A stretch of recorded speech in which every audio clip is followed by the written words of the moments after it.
보통 복음서를 얘기할 때 가장 먼저 쓰여진 복음서가 마태, 마가, 누가, 요한 중에 마가복음이 가장 먼저 쓰여졌다. 그렇게 학문적으로 얘기를 할 수 있습니다.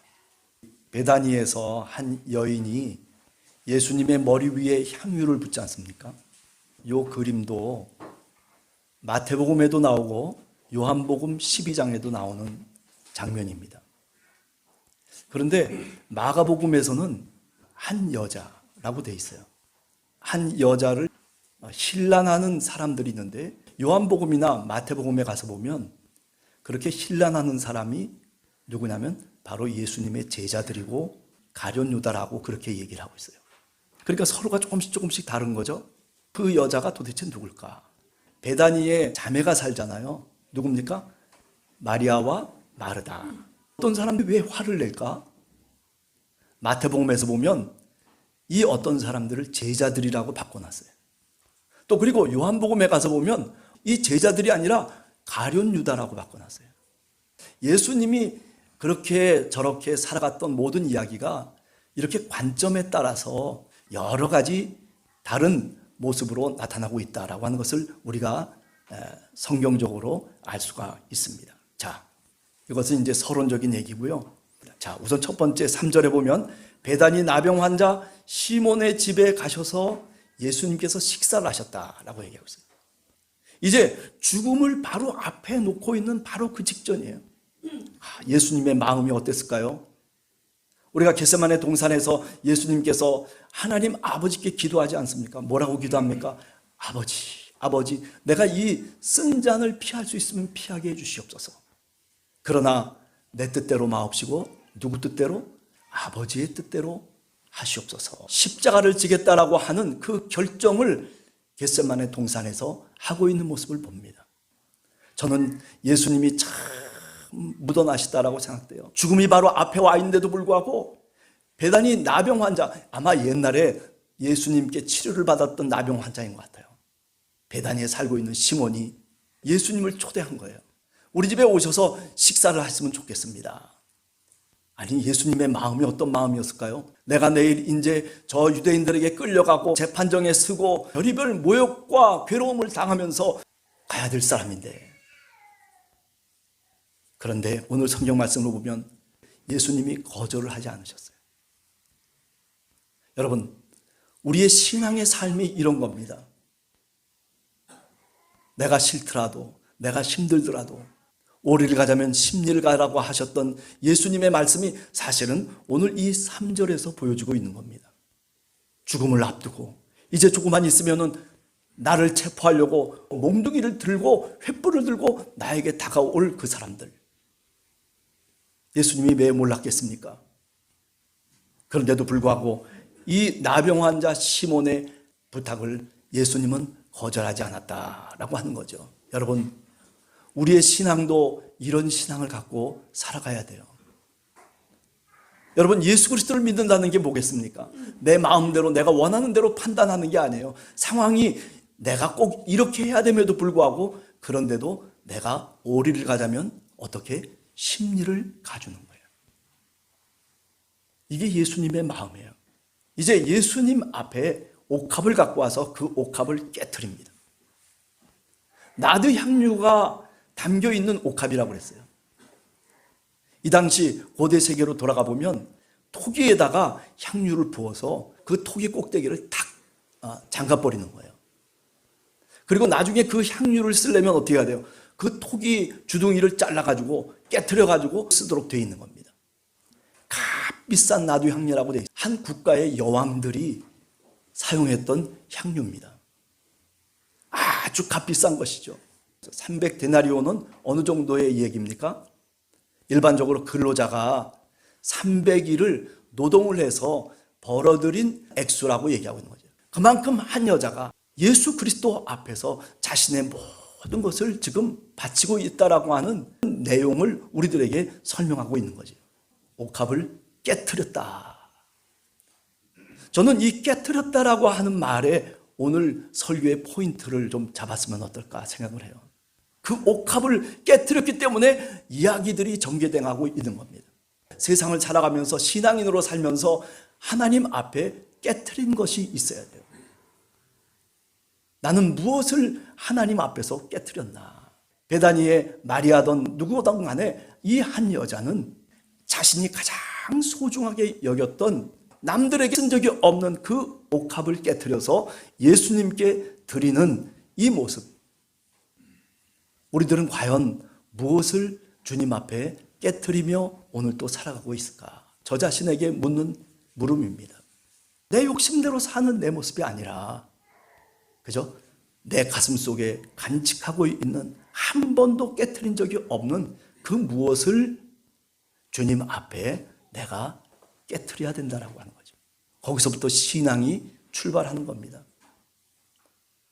여러분, 오늘 성경은 우리들에게 깨트림으로부터 신앙이 출발한다라고 하는 것을 우리들에게 먼저 말씀하고 있는 줄로 믿습니다.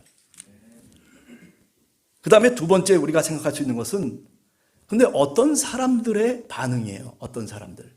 뭐 그게 가룟 유다일 수도 있고 그게 제자들일 수도 있겠죠. 이 어떤 사람들의 반응. 아니 자기 것도 아니에요. 나드 향유가 들어있는 그 옥합을 깨트리는 것은 그 여인의 자유예요.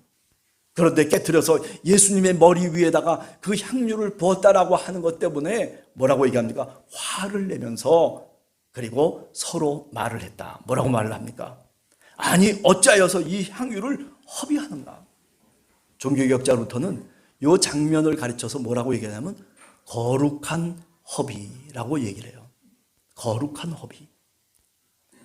세상을 살면서 어떤 때는 이렇게 거룩한 허비라고 하는 것을 우리가 경험해야 될 때가 있어요.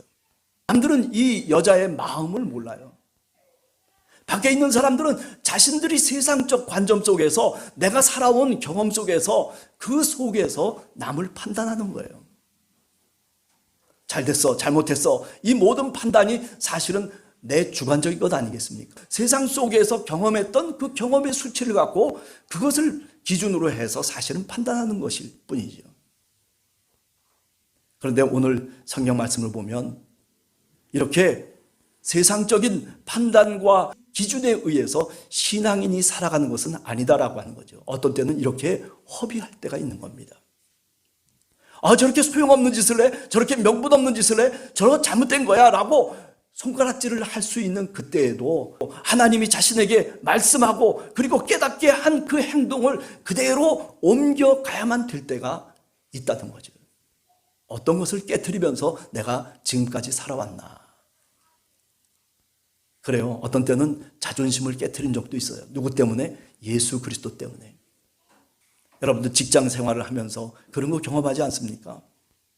내가 예수 그리스도를 믿지 않았더라면 한 번쯤 머리를 뒤밀고 한번 쳐박을 수도 있는데, 그런데 내가 예수 그리스도를 믿는다는 것 때문에, 내가 하나님의 백성이라고 하는 것 때문에 그것을 참고 그 수모를 이기면서 나가려고 하는 거죠. 여러분, 이게 신앙의 삶 아니겠습니까? 어떤 사람들이 화를 내며 말을 합니다. 어떻게 이 향유를 이렇게 허비할 수 있는가? 그런데 여러분, 예수님은 뭐라고 말씀합니까? 그게 허비한 것이 아니라는 거예요. 8절을 한번 읽어보시기 바랍니다. 그는 힘을 다하여 내 몸에 향유를 부어 내 장례를 미리 준비하였느니라. 네. 예수 그리스도가 가셔야 되는 그 길 가운데서 이 시점 속에서 그 한 여인이 남들은 뭐라고 얘기할지 모르지만은 그러나 주님이 볼 때는 내게 꼭 필요한 기름을 부었다는 거예요. 향유를 내 머리에 부었다는 거예요. 아니 겟세마네 동산에 올라가서 이제 기도하기 직전에 이런 일이 벌어지고 있는 겁니다. 아마 어쩌면 예수님은 이것이 아버지 하나님의 계시적인 사건이라고 스스로 생각했을 수도 있어요. 마음이 흔들리기 쉬운 이 시점에서 이 한 여인이 향유를 깨뜨리고 머리에 그 향유를 붓는 그 사건을 주님께서 몸소 체험하면서 거기서 다시 깨닫는 거죠. 아, 아버지가 원하시는 그 길이 바로 이 길이구나.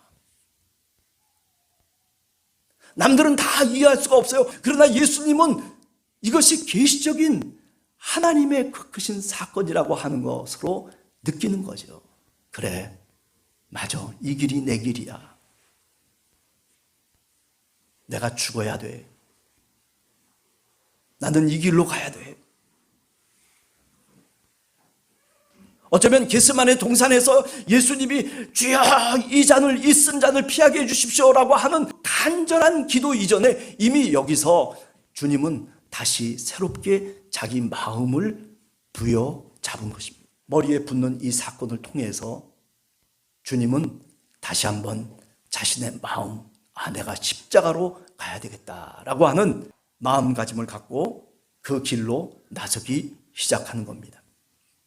남을 꾸지람하고 남에게 화를 내고 그리고 책망하고 있는 그 사람들을 향해서 오히려 이 여인을 두둔했죠. 여러분, 그렇습니다. 하나님은 많은 사람, 다수의 의견에 좌우되시는 분이 아니에요. 예수님의 머리 위에 향유를 붓고도 어떻게 할 바 모르는 한 여인, 연약한 한 여인을 주님께서 보시는 거죠. 사랑하는 성도 여러분, 대단한 여인이겠습니까? 여기 오늘 나오는 이 여인 그저 힘없는 여인입니다. 뭐 가진 것이 있겠습니까? 아니에요. 옥합 하나, 그거 그저 얼마가 되든지 간에 가장 소중한 옥합을 보물로 간직하고 있었던 한 여인. 그런데 이제 주님의 시간이 되었기 때문에 내가 이것을 깨트려야 되겠다라고 생각한 거예요. 더 이상 주님을 볼 기회가 없다라고 생각한 거예요. 내 마지막 갖고 있는 이 가장 귀중한 것이라도 내가 주님께 깨트려서 주님의 머리 위에 그 기름을 붓겠다라고 그렇게 생각한 이 여인. 얼마나 숭고한 마음을 갖고 있는 겁니까? 얼마나 예수 그리스도를 사랑하는 그 사랑의 마음을 갖고 있는 겁니까? 여러분, 세상에 살아가면서 우리가 신앙생활을 한다면서 얼마나 떠들썩하게 신앙생활하는 사람 얼마나 많은지 우리가 늘 경험하지 않습니까? 그런데 이 여인은 이름도 없지만은 그러나 조용하게 많은 사람들이 뭐라고 떠들건 누가 어떻게 이야기하건 이것이 하나님의 뜻이라 생각하고 그리고 이것이 마지막으로 주님을 뵙는 시간이라고 생각하고 자신이 간직했던 옥합을 깨트려서 주님의 머리 위에 붓고 있는 겁니다. 여러분, 오늘 우리가 살아가는 시대라고 하는 것이 여기 어떤 사람들과 같은 생각 속에 물들어 있지 않나라는 생각을 합니다. 이 어떤 사람들은 물질이 최고인 사람들입니다. 돈이 최고인 사람들입니다. 금방 300데나리온이라고 하는 계산이 나옵니다. 아니 그 향유, 나도 향유가 얼마나 되는지 우리가 알 수도 없는데도 불구하고 그런데 그를 비난하면서 그 여자에게 손가락질하는 사람들은요, 이렇게 계산이 빠른 사람들이에요. 여러분, 우리가 신앙생활하면서 너무 계산하지 마세요. 아유, 이거는 안 돼, 이거는 돼. 그냥 머릿속에서 주파날이 팍팍팍 돌아가면요, 이게 피곤한 삶을 사는 거예요. 이 여인을 보세요. 계산하지 않았어요. 그냥 순수한 마음으로 주님께 헌신하고 있는 겁니다. 주님께 자신의 옥합을 깨트려서 그 나드 향유를 주님의 머리 위에 붓고 있는 것뿐이에요. 이 행위가 거룩한 겁니다. 이 마음이 거룩한 겁니다. 300데나리오나 되는 값비싼 것을 이렇게 허비할 수 있느냐라고 따지고 있는 사람들처럼 살아서는 안 된다라고 하는 거죠. 오늘 우리가 살아가는 사회가 너무 따지는 사회예요. 잘했냐 못했냐, 맞냐 틀리냐, 뭐 내 편이냐 네 편이냐, 이러냐 저러냐, 늘 그렇게 생각하고 따지면서 살아가고 있는 우리 사회 속에서 우리가 취해야 될 신앙인의 삶이 도대체 뭐겠습니까? 여러분, 우리가 될 수 있으면은요, 그래요, 돈으로 따지지 마세요. 될 수 있으면은 헤아리지 마세요. 그저 내가 내 마음속에 감격과 감동이 생기면 그 마음속에 주신 감동과 그 감격을 통해서 우리가 살아갈 수 있어야지, 그래야 정말 신앙인이라고 얘기할 수 있는 겁니다. 여러분, 오늘 10절을 보세요. 가룟 유다라고 하는 사람, 12 중에 하나인 가룟 유다가 대제사장들에게 가가지고 그리고 돈 주기로 약속하고 기뻐했다고 그래요. 가룟 유다, 왜 허비하느냐? 왜 그렇게 사용하느냐? 말이 많은 사람 중에 대표적인 사람이 이 가룟 유다예요. 그잖아요. 예수님의 동계를 맡았던 사람 아닙니까? 늘 그것만 계산하고 있는 거예요. 어쩌면 그들의 삶 속에서는 역량이 있는 사람이고 능력이 있는 사람이고, 야, 그러기 때문에 저 사람 틀림없는 사람이야 라고 평가를 받았을런지도 모르지만은, 그러나 결국 오늘 성경 속에서 보면 그죠? 가룟 유다가 되지 말라는 거 아니겠어요? 300데나리온, 그래요. 그것이 엄청난 돈이고 그 돈으로 헤아릴 수 있는 향유일런지 모르지만은, 그러나 오늘 우리가 중요하게 생각해야 될 것은 그 돈이 아니라 이 여인의 마음인 줄로 믿습니다. 헌신의 마음, 예수님께 감사할 수 있는 마음, 내 마음속에 옥합을 깨트리고 주님 앞에 이제 드리고자 하는 그런 순수한 마음, 이런 마음이 우리 모두, 우리 함께하는 교회 성도들의 마음이 되시기를 간절히 주님의 이름으로 축원합니다. 그 다음에 세 번째로는 그래요. 8절에 보면 그는 힘을 다하여 내 몸에 향유를 부어 내 장례를 미리 준비하였느니라. 힘을 다해서, 힘을 다해서 살아가고 있는 한 여인의 모습입니다.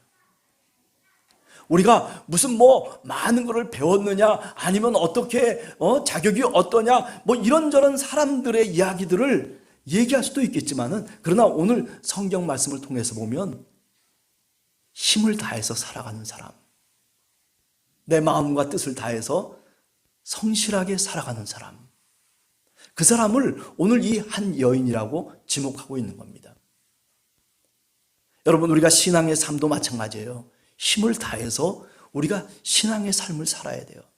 이리저리 매너리즘에 빠져가지고 그래가지고 신앙생활하는 것, 그거 하나님이 원하시는 것 결코 아닙니다. 아니, 우리가 살아가는 사회 속에서도 마찬가지예요. 직장에서도 성실하게 살아갈 줄 알아야 돼요. 힘을 다해서 내가 살아갈 줄 알아야 돼요. 여러분들 한 사람 한 사람이 이 여인처럼 힘을 다해서, 그죠? 하나님과 그리고 세상 속에서 살아갈 수 있는 여러분들 되시기를 간절히 주님의 이름으로 축원합니다. 그렇습니다. 이 여인은 힘을 다해서 예수님께 모든 것을 드리고 있습니다. 이 여인의 능력이 얼마나 되는지 여기 얘기하고 있지는 않아요. 성경이 거기에 관심 있는 게 아니에요. 중요한 것은 뭐냐면 그 여인의 마음이에요. 우리들도 여러분, 마음을 다하고 힘을 다해서 내 하나님 여호와를 사랑하라고 하신 신명기 6장의 말씀 너무나도 잘 알지 않습니까? 우리가 하나님을 사랑하되 힘을 다해서 하나님을 사랑해야 마땅할 것입니다. 신앙의 삶을 살 때 열심을 다해서 신앙의 삶을 사는 것이, 그것이 마땅한 신앙인의 본분인 것입니다. 바라기는 그래요. 이 여자의 마음처럼 예수님은 무엇과도 바꿀 수 없는 존재라고 하는 것을, 그것을 내가 스스로 고백하고 그리고 그렇게 행동할 수 있는 여러분들이 되시기를 원합니다. 아낌없이 드리고 싶은 마음, 아낌없이 내가 그분 앞에서 내 옥합이라도 깨트려서 그분께 드리고 싶은 그런 감사의 마음, 이것이 바로 거룩과 그리고 헌신의 출발점이죠. 우리가 어떻게 해야지 거룩하게 살겠습니까? 우리가 어떻게 해야지 정말 하나님 앞에 헌신한 모습으로 살아갈 수 있겠습니까? 우리 마음의 옥합을 깨트리는 겁니다. 내가 꽉 움켜잡고 있던 이 옥합을 깨트려서, 그래서 주님 머리 위에 부어드리는 바로 이런 모습, 이것이 바로 이 한 여자의 마음이었고, 그리고 이것이 신앙인의 마음이기도 한 것입니다. 우리 주님께서 말씀합니다. 이 여인이 행한 모든 일들이 복음이 전파되는 어느 곳에서든지 이 말씀이 전파될 것이라고 그렇게 약속을 하고 있습니다. 사실 이름 없는 한 여인 아니겠습니까? 십자가를 향해서 가고 있는 바로 직전에 일어난 일인데 이거 그냥 관심 없이 던져버릴 수도 있었을 텐데, 그런데 예수님은 이 여인의 마음과 행동을 우리에게 그렇게 본받으라고 말씀하고 있는 겁니다. 하나님의 기억 속에 있는 일이 있어요. 여러분, 사람들의 기억 속에 내가 남기를 원하십니까? 아니면 하나님의 기억 속에 내가 남기를 원하십니까? 저는 사람의 기억 속에 남는 사람이 아니라 하나님의 기억에 남을 수 있는 그런 신앙인이 돼야 된다라고 생각해요. 바라기는 여러분들 한 사람 한 사람 너무 사람의 기억 속에 남기 위해서 그래서 그 사람의 비율을 맞추고 그 사람 때문에 조이기도 하고 이렇게 살아가는 삶이 우리들의 인생일런지 모르지만은 그러나 그 속에서도 우리가 꼭 잊지 않아야 될 것은 뭐냐면 하나님의 기억에 남는 사람이 내가 되기를 원합니다 라고 하는 마음을 여러분들이 꼭 간직하고 사셨으면 좋겠다. 오늘 또 간절히 기도하게 됩니다. 우리 함께하는 교회 성도들, 이 자리에 참석한 여러분들 모두 하나님의 기억 속에 남는 우리 성도님들 다 되시기를 간절히 주님의 이름으로 축원합니다. 기도하겠습니다.